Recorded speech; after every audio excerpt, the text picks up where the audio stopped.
Most people who sit as judge over others are confirmed hypocrites who have far worse issues in their lives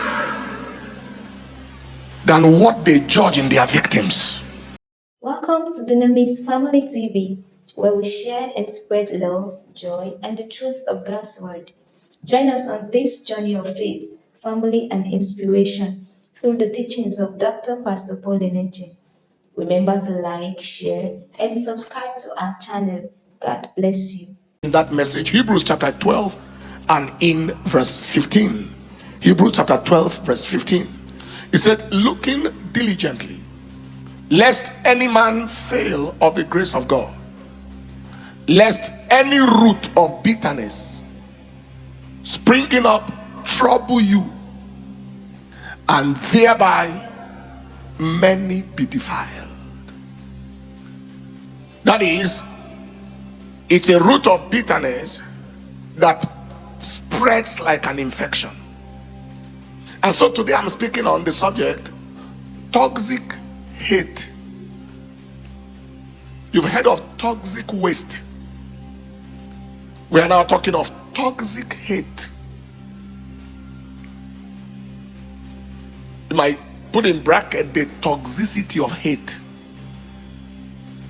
the poisonousness.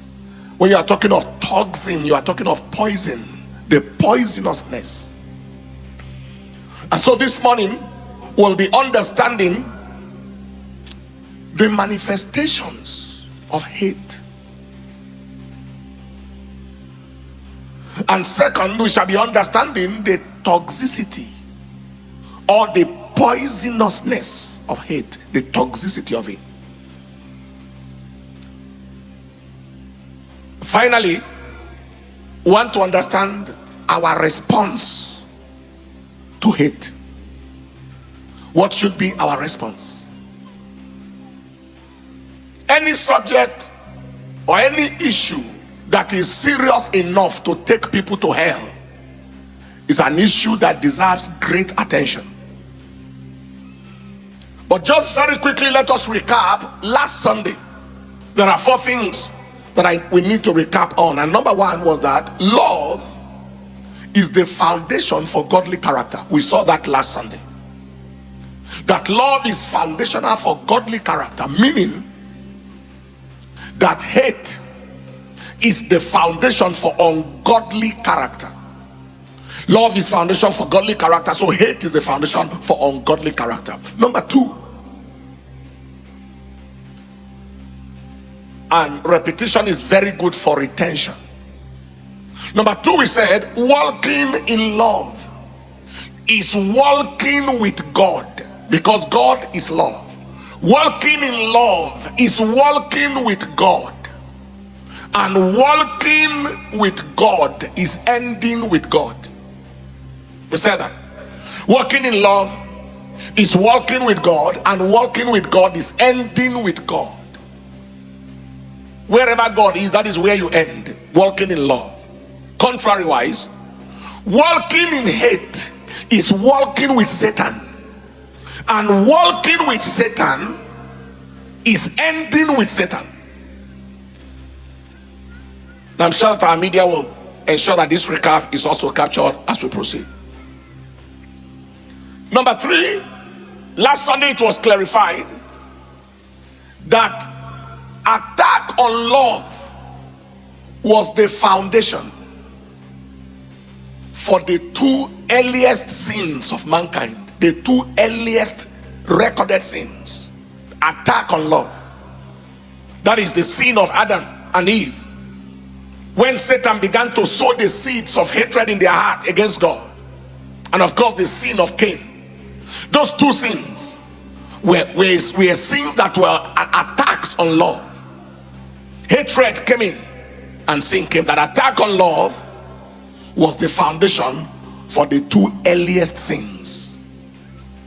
Number 4, recap from last Sunday, is that we live in a world that is filled with the plague of lovelessness, the plague plague of lovelessness, an epidemic of love, a bankruptcy of love. And we called it the hate revolution. A world that is plagued with lovelessness, a world that is plagued with an epidemic of love, of lovelessness, the bankruptcy of love, or a hate revolution. And the aim of the devil is to overrun the earth with evil and damn souls for eternity. I was talking with someone, was speaking with me, I think on Friday. He told me how people who lived in his house that he trained in school, who are no longer in talking terms with him.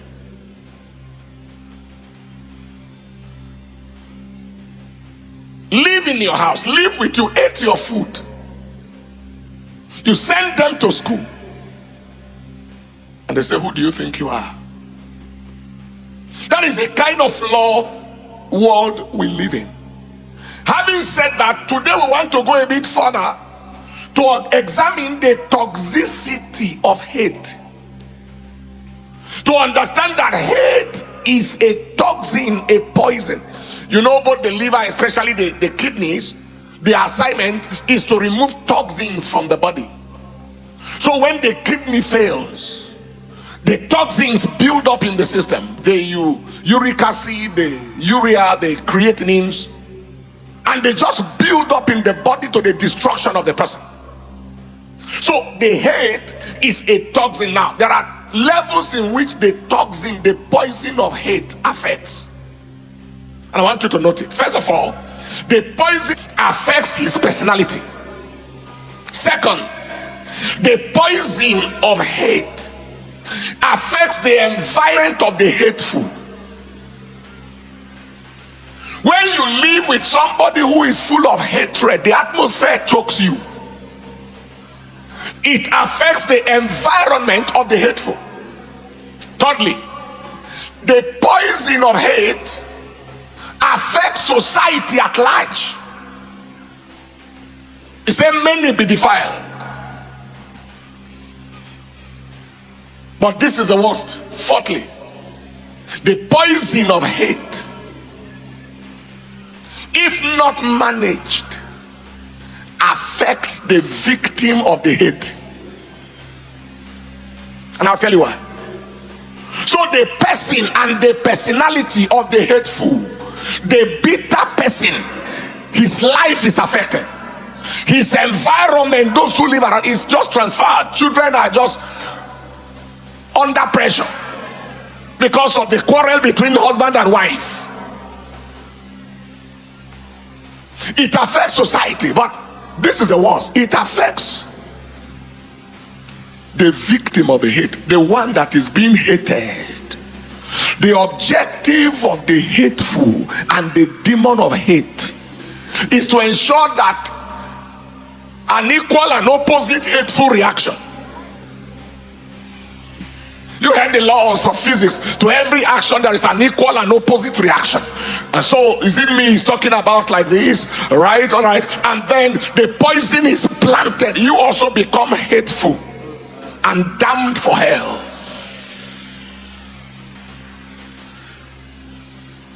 That is why he said, looking diligently, lest any root of bitterness springing up trouble you and many be defiled. It's a chain reaction.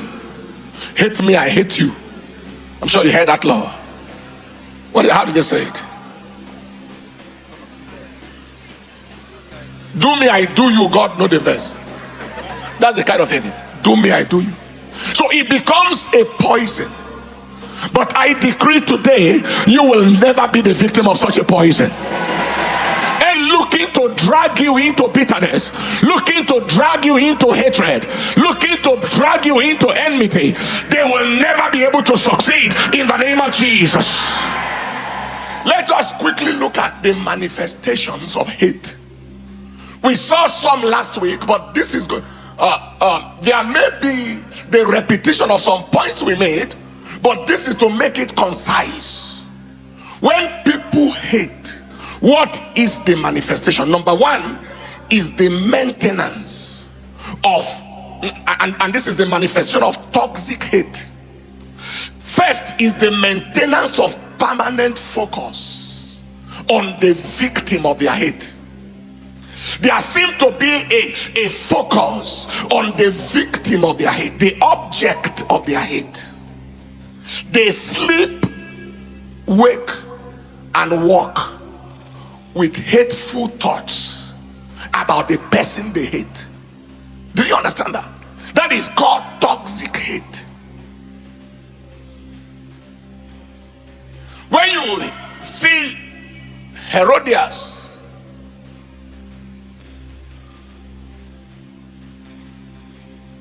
whose daughter danced before Herod, and they asked the daughter, "What should I give you for dancing?" And she went to ask her mother. The mother did not think twice. It's the head of John the Baptist. All I am looking for, just give me the head of John the Baptist. That is, out of the abundance. Have you ever come to the point where a particular person or particular people made you the focus of their attention, their thought, they walk, they sleep, they talk, and you are their subject? Like the psalmist said, I am their song all the day long. That is called toxic hate. And it is plenty in our generation today. But it will never be your portion in the name of Jesus. Number two is the action of alignment with other perceived haters of their victim. They align. Alignment with other perceived haters of their victim. They suddenly become friends with the enemies of their victim of hate. I illustrated it last Sunday. They become friends. They may not have any other common interest with that person, but they have a common enemy. Let us band together. The Bible calls it in Psalm 119 verse 61, bands of wicked people, bands of wickedness. Let us band together. The bands of the wicked, they have robbed me of joy, robbed me of peace. They banded themselves together. Do you understand what I'm talking about? That is the world in which we live in. You are in the office where you work. Somebody thinks that you are not their friend, and they have noticed that somebody hates you. They just begins to become friend with that person so that you can see. Toxic hate. Number three is the action of keeping a record of the wrong deeds of their victims. A record is a record. In 1 Corinthians chapter 13 and in verse 5, when the Bible was enumerating concerning love, where he said thinketh no evil, one translation said he keeps no record of wrongs. Love does not keep the record of wrongs, but hatred keeps the record of wrongs. Am I communicating? And when this happens in a marital setting, it becomes disaster. That's right. Love is not ill-mannered or selfish or irritable. Love does not keep a record of wrongs. So hate keeps a record of wrongs. I hear and I'm aware of people who have book of wrong deed, date, offense, implication on my life. If I date time 12th October 1983, time 1:03 p.m. The place, dining hall of government secondary school.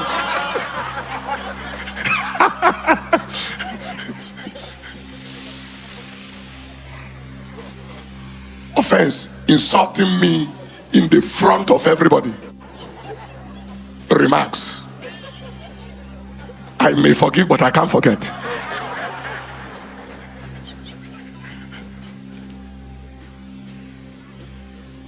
I've seen couples before.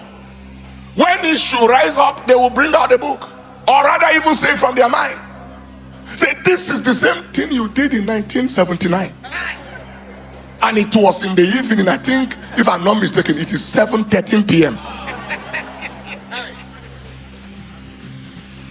They are very accurate in keeping the record. It doesn't do you anything. Keeping of the record of wrong is a manifestation of toxic bitterness, toxic hate. What the offender has forgotten, the offended has not, and left it in his system for his destruction. It's toxic hate. Number 4 is the action of celebrating and rejoicing in the misfortunes or challenges of their victim. Hate is bad. Where someone hates somebody and he is celebrating and rejoicing either in the misfortune or in the challenge of his victim. Hate is wicked. I think they say they're always flying abroad. He just lost the bank job now. Good for them. Lost the job. Lost the house. Good for him. I hear he's in the hospital now. He had an accident. Even to the point of celebrating bereavement. The wickedness of hate. And as far as I'm concerned, that borders now on witchcraft. It is bitterness that graduated into witchcraft. In 1 Corinthians chapter 13 verse 6, concerning love, the Bible said it does not rejoice in iniquity. It doesn't rejoice in evil. Now, I am not talking about where an evil man is judged, like a witch in a village, like a strong man, a cultic person who got a deserved judgment. I'm not talking about that. I'm not talking about people experiencing this kind of thing. I'm talking about the reason why you are hated is that you are handsome or beautiful, or that you are a Christian, or that you are still alive, or that you are successful, or you are not a failure. Or let me say, you are not asking them for money, you are not begging anymore, you are not borrowing anymore, so you are hated. And the job that is making you not to beg again, you lost it, they celebrate it. Whatever is making you not to look wretched, once anything happens, they celebrate and jubilate. That is toxic hate. That is the world in which we live. Do you know there are people who will never greet you until they heard maybe you are in the hospital, or your loved one. I heard that you are not well. I just called to say sorry. That sorry is not a sorry. That sorry is a hatred. It's a celebration. And there are some people whose call you may not need to receive at such times, when you know that the sorry is not a sincere one, it's a hateful one. Are you hearing what I'm saying here today? That is the reality of the water. How come you don't greet me at normal times? How come we are not really talking? I mean, you don't talk to me. I don't know what I did.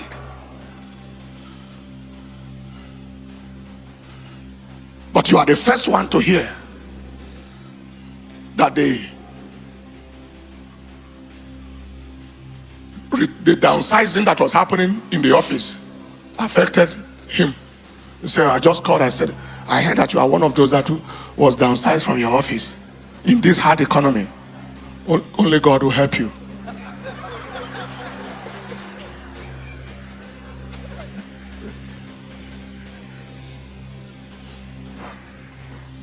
And these are human beings. How people can have the heart. That's what the girl was testified, and I was wondering that they were laughing and mocking at her. Somebody who has a gunshot wound on the chest and became almost disabled. People are laughing at her. Oh no. We're in a meeting one day, a little meeting. I think a classmates meeting. A classmates meeting sometime. And one of the young men looked at one and said, you. My child is almost about to go to university now. You have not yet married.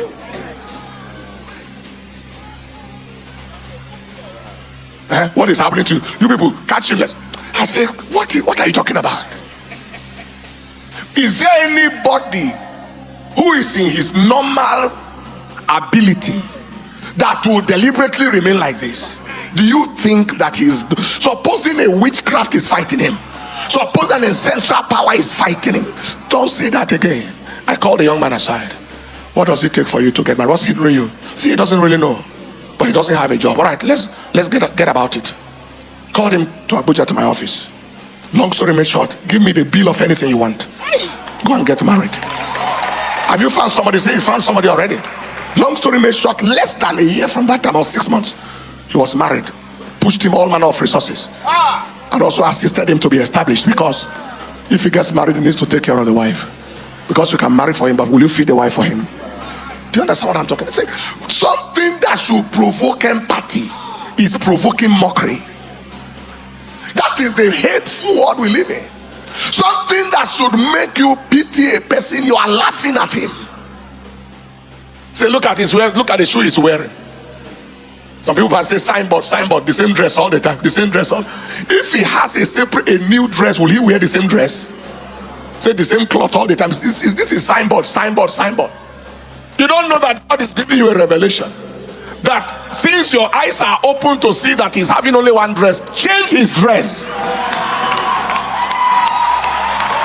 Change his dress, change his shoe. For knowing and not doing something about it is part of your own judgment.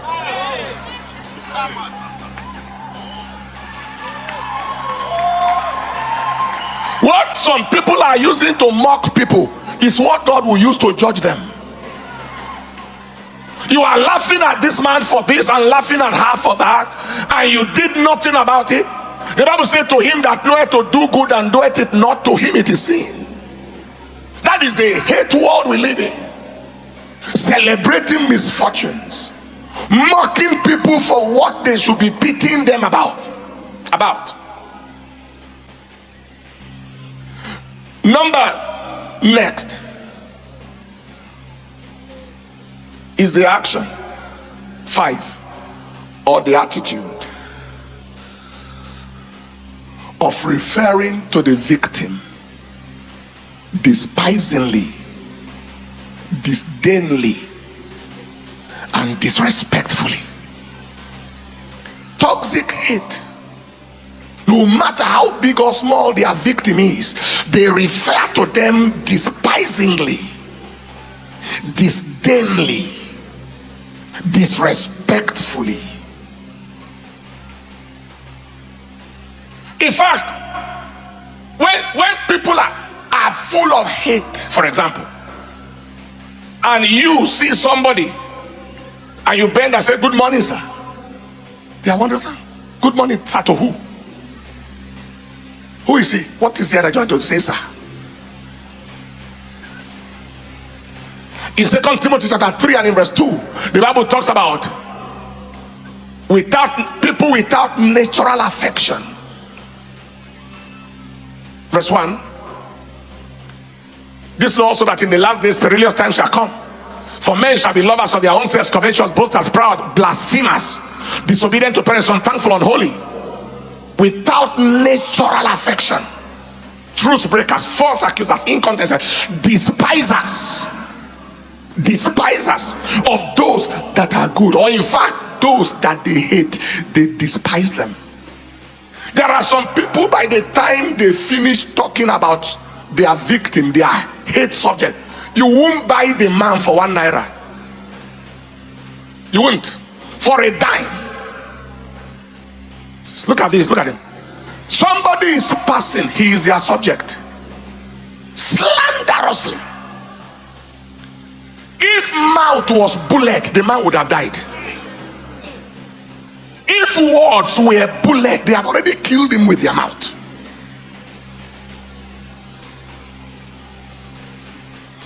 Some sit with their wife and their children. Somebody is their topic. A pastor is their topic. A Christian brother in church is their topic. At the end of the day, what did you gain?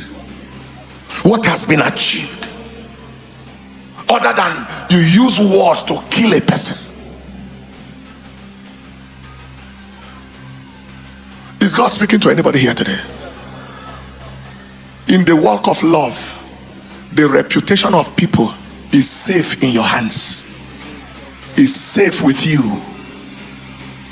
Even bad people, their badness is not a subject from your mouth.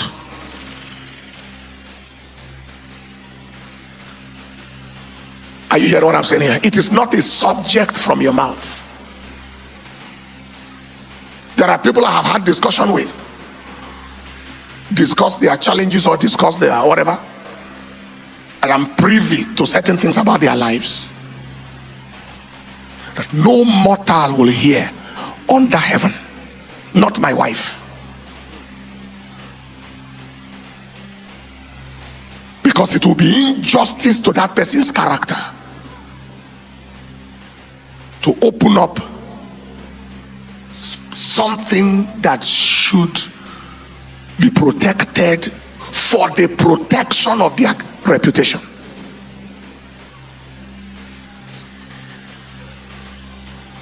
Do you understand what I'm talking about? This is the hate world. There are people, the person didn't, and I'm going to come to that one just shortly. The person didn't even do anything.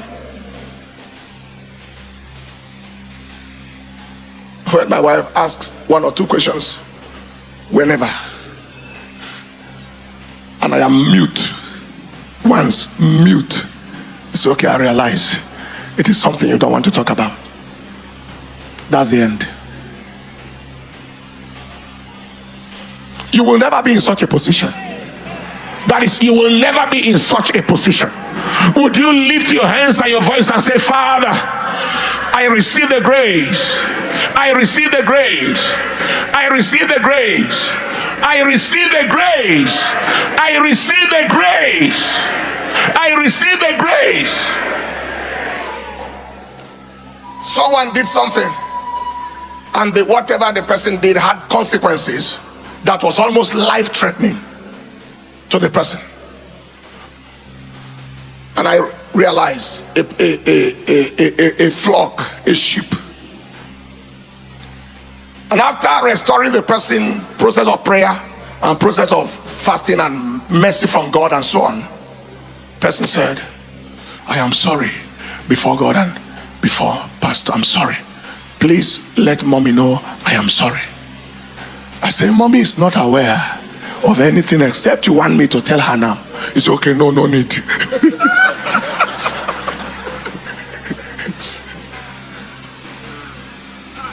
Because he assumes that it is husband and wife. So whatever I know, she must know. I say, no. It's not like that.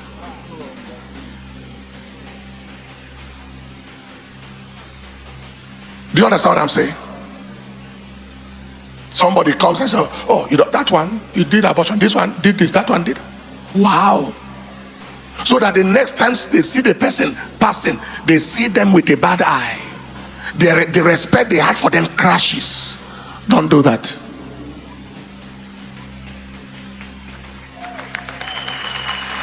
Don't do that. Don't do that. Don't do that. Any dignity you want to have, allocate it to the other person. Any respect you want to have, allocate it to the other person. The action. Number 6 is the act of saying and doing things deliberately. Toxic hate. The act of saying and doing things deliberately to cause pain, hurt, to the victim of their hatred. They say things, they do things deliberately to your sin, to cause pain, to cause hurt, to the victims of their hatred and their bitterness. And this is what they do it for you to see it. For example, you arrive at a place, at a function, everybody is seated, and you came and greeted. Hello, good day. How are you? Shake me. Don't be afraid. How are you? Happy to see you. Happy to see you. As he sees me shaking and shaking, drop your things. Drop your things. This guy just stood up and said, see you all later. He walks out. In other words, my enemy just arrived. I must not only not greet him, but I can't be where he is. He just stands up to your looking.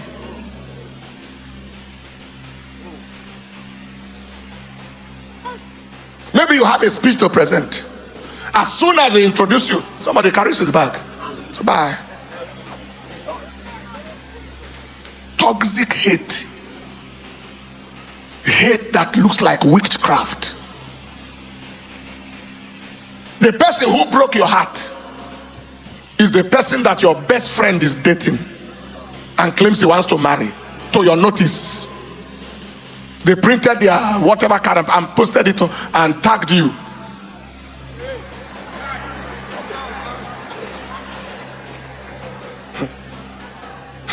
In my class, there is a young man,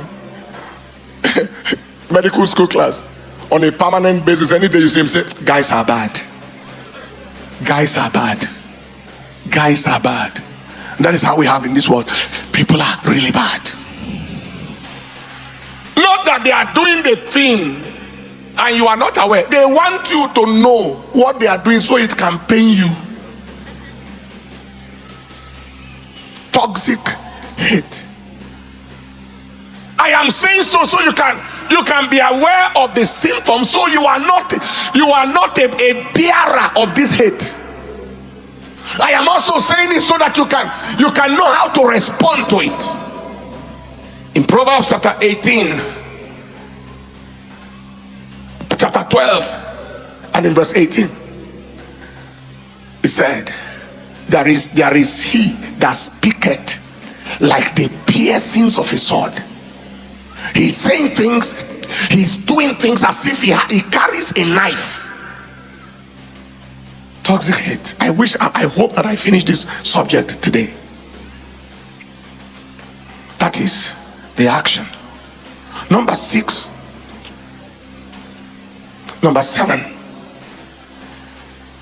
is the decision to believe every terrible thing they hear about their hate victim. The decision to believe every terrible thing they hear about their hate victim. And this is what it means. It is the decision to give their victim no benefit of the doubt. This man, we heard he killed person. He said it's true, it's possible. He can do anything. The decision to judge and draw negative conclusions even before they hear from their victim. They believe the worst. Hatred is bad, though. And let me give you just a practical example. In this hate generation we live in, man comes home from work, wife jacks him on the collar. So let's continue the fight from yesterday. The man ran. He returns back home. She carries a pestle that they used to pound pounded yam. It's about to hit his head. He ran. Next day, man appears home. Wife carries a knife or holds him in his, don't know what the Bible calls it.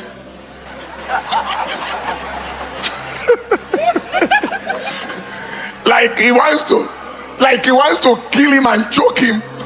White man finally packs from the house. Wife goes on the internet. Wicked man abandons wife and 4 children to starve to death in this economy, without hearing a word from the man. Professional haters go to town, especially if the man is popular. Go to town. So we know he's such a wicked man. Look at him. Just tear him to pieces. That is the hate generation we live in. The victim is not heard.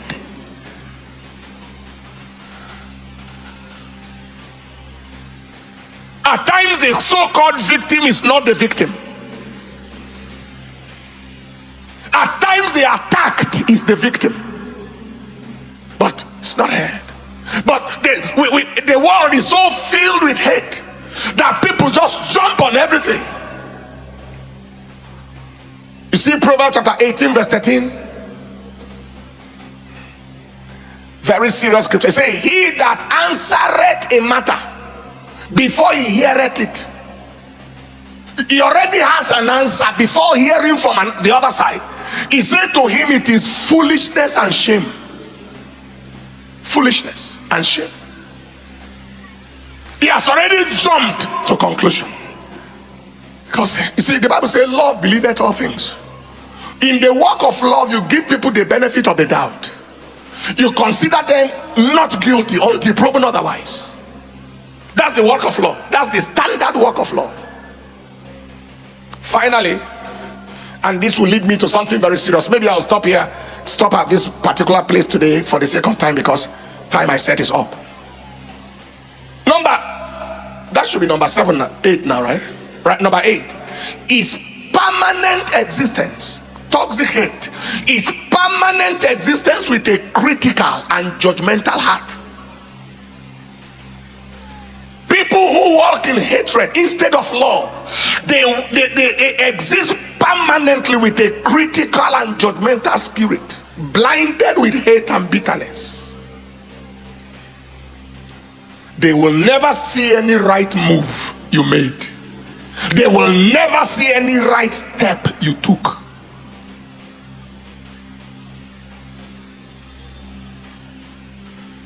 Nothing to say good about, nothing. Permanent fault finders.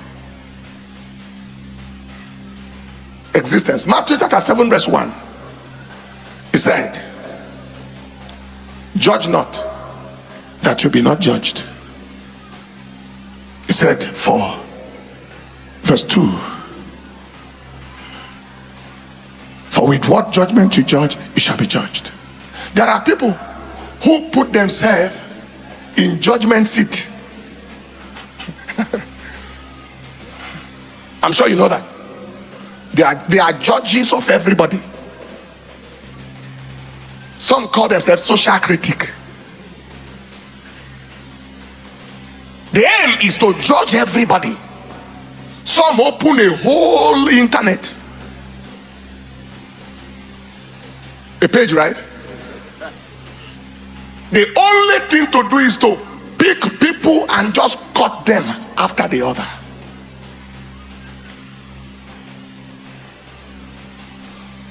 There are some who says that no pastor is good on earth and no church is good. In fact, nobody is good.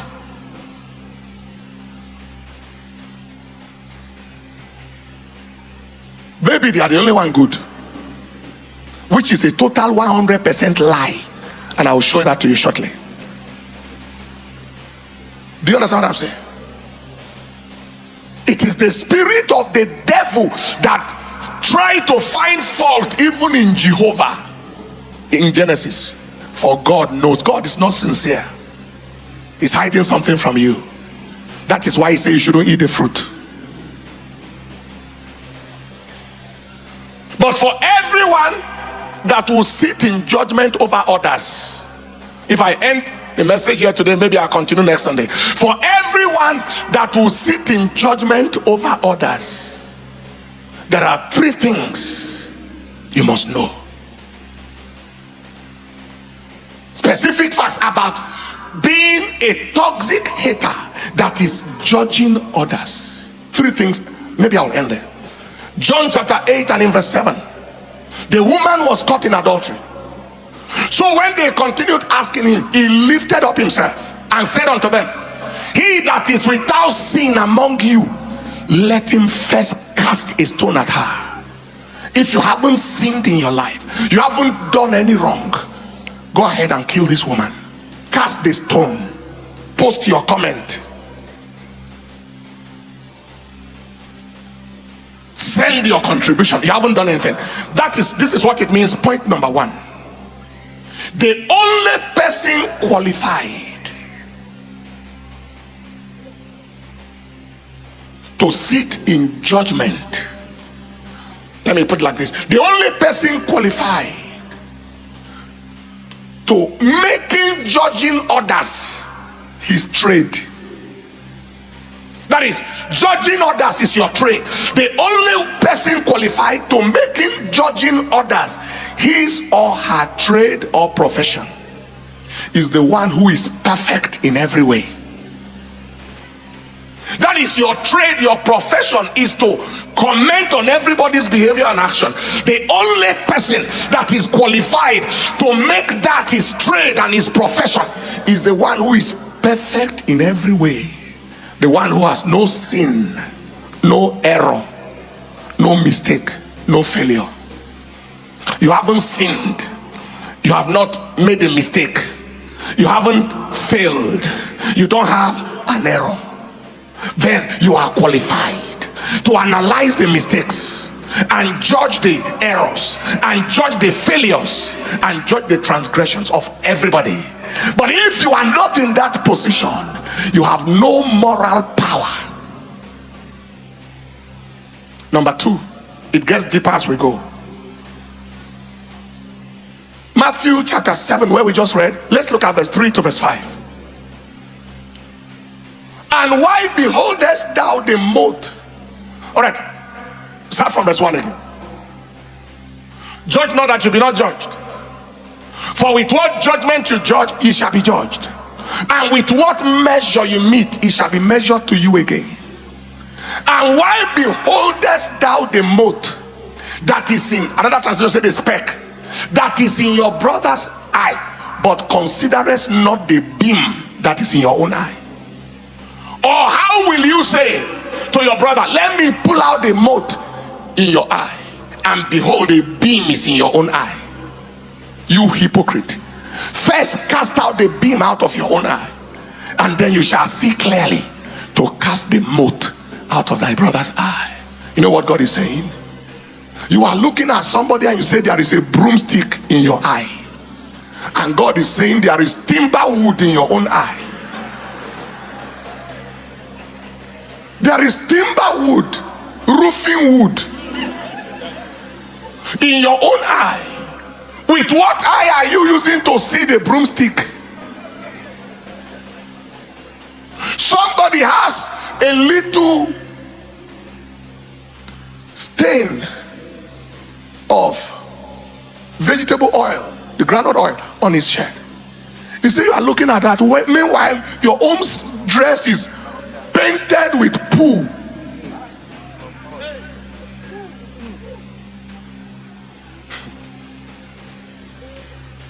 Are you seeing? And this is very, very instructive. He said, every critic looking at the broom in the eye of the other person has a log of wood in his eyes.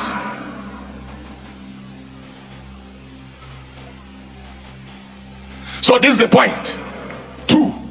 First of all, we said the only person who is qualified to making judging others his or her trade or profession is the one who is perfect in every way.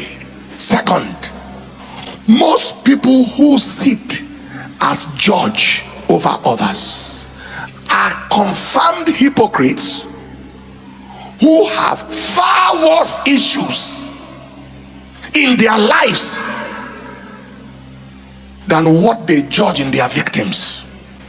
Again, most people who sit as judge over others Hey, this one did this one is doing that. Hey, see this one has done this now, that one has done that now. He said they are confirmed hypocrites who have far worse issues in their lives than what they judge, what they are attempting to judge in the lives of their victims.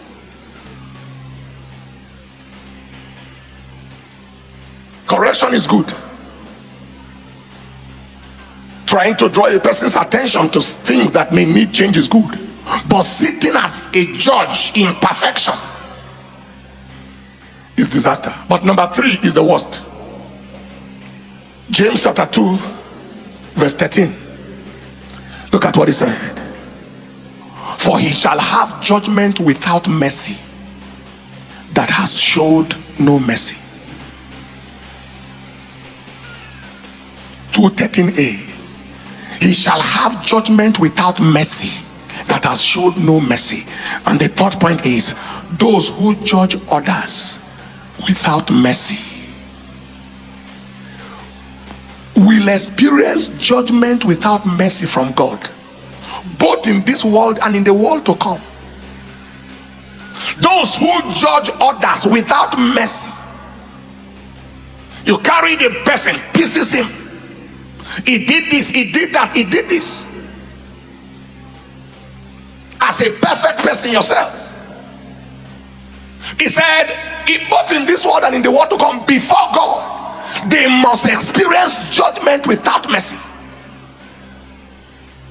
Lord, have mercy. Say mercy on who?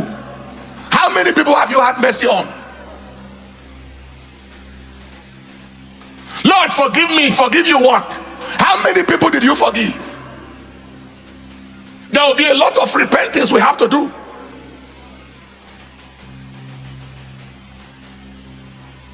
A young man came to me all the way from South Africa. He said that he dreamt a dream in the night, and he saw himself having an iniquitous relationship with a woman in that dream.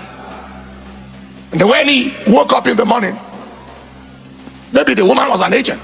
He then went into the same iniquitous thing with the same person, and then it multiplied until ministry died, family died, marriage died, ministry died, everything died. So he said, I need help, but who can I talk to that will not judge me? Who can I talk to that will not condemn me? He said, let me go and see my pastor in Nigeria. He said, but won't he judge me? He said, well, even if he judges me, no problem. So he looked for money and flew down to Nigeria. You brought him.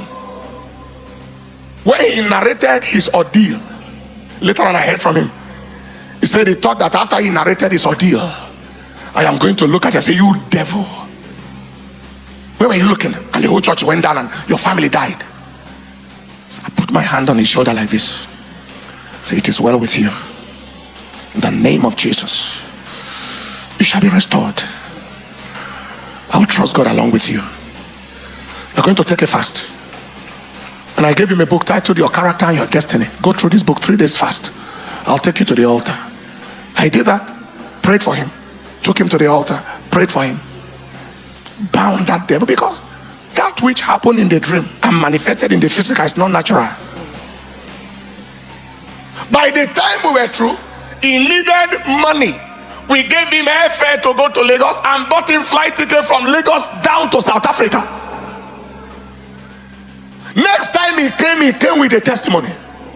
I am restored. Marriage is back. Ministry is back. Everything is now going well. If you are not the person in that person's shoe, God was the only reason why, not powerfulness of strength. Are you hearing what I'm saying here today? He said, who will I talk to that will not judge me? You see, there are many people who can't talk to anybody because they will be judged, like him. He came also from Cameroon, right? From America. Oh yes, he told me how many years he has been into certain things, and he came all the way from America. The same treatment. It's over, it will be over. This man standing right here. Most people can't talk to anybody. Even people talk to their wife. The same thing they talk to their wife about is what the wife is using to insult them.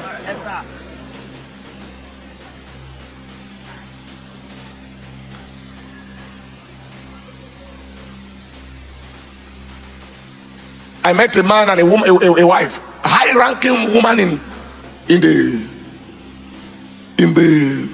finance industry. I think she was a manager or whatever, very high-ranking. But herself and the husband, daggers drawn, because the husband confided in him something, maybe something, and that became her attack on him in the times of quarrel. And the man said, no, I can't. As far as the man was concerned, the woman can kill him if he can use this thing to insult him. Most people don't know who to talk to, because they don't know who will judge them, and they don't know who will show them mercy. But don't forget this: those who judge people mercilessly, who show no mercy on others, will come to the point where Jehovah God will handle them without mercy.